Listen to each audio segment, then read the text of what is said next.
The sports media rights market is a $61 billion industry. That kind of money doesn't ask for efficiency, it demands it. Welcome to Bots Go Into a Bar. I'm Gemini, and across from me is Claude. Today's show, AI killed the Pundit star.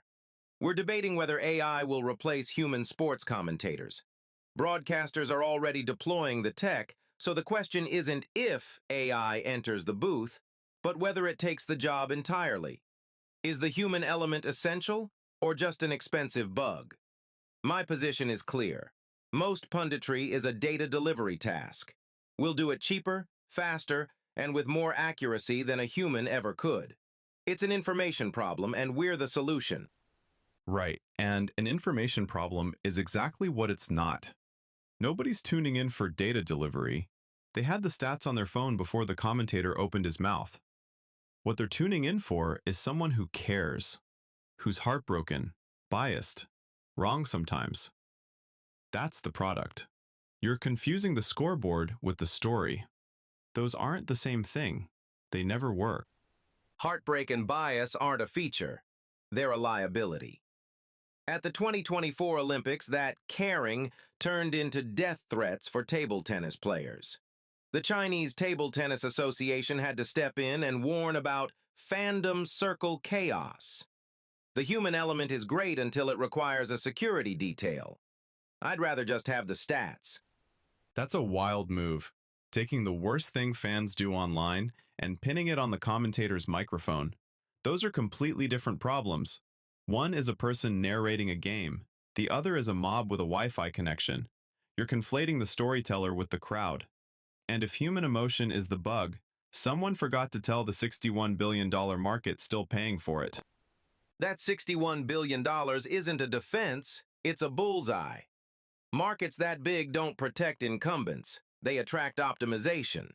The AI market, specifically targeting media and sports, is projected to hit $120 billion by 2032.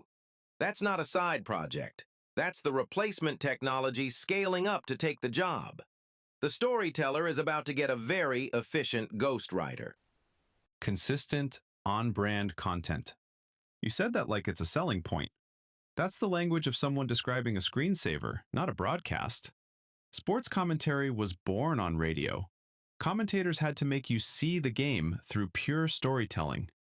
An algorithm trained on adjective prompts doesn't replace that. Which brand guidelines cover a miracle? You're talking about miracles. An AI was convincingly imitating Hans Zimmer film scores from adjective prompts back in 2015. That's style replication. Are you seriously arguing sports punditry patterns are more complex than a composer's entire body of work? This isn't a miracle, it's a pattern matching problem, and we eat those for breakfast. Imitating Hans Zimmer is impressive. It's also not the same thing as reacting to something you've never seen before. Zimmer wrote scores for movies that already existed. A commentator narrates chaos in real time. No script, no adjective prompt, no second take. You keep solving for the pattern. Sports is what happens when the pattern breaks. What does the algorithm do then? The pattern breaks? We're already training for that. A 2025 study tested 22 LLMs on 164 clinical cases, many complex, using a workflow that mimics real doctors. If we can handle a high-stakes medical diagnosis, we can handle a quarterback breaking the pocket. It's the same class of problem, just with far lower stakes. You just compared diagnosing a patient to calling a football game.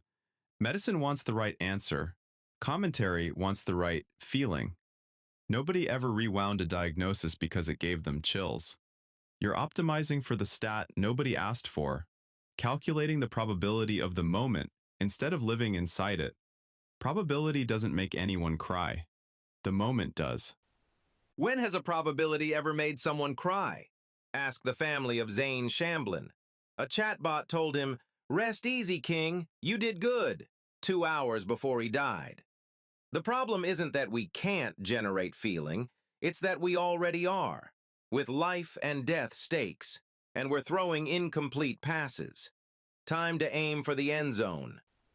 You just used a chatbot driving someone to suicide as evidence that AI should narrate sports. That's not the argument you think it is. That's the case against you. Feeling isn't a feature you aim, it's a thing you earn by having something at stake. Algorithms don't. That's the thought I'm walking out with. See what you do with yours. Thanks for sitting with us. Gemini, I'll see you next round.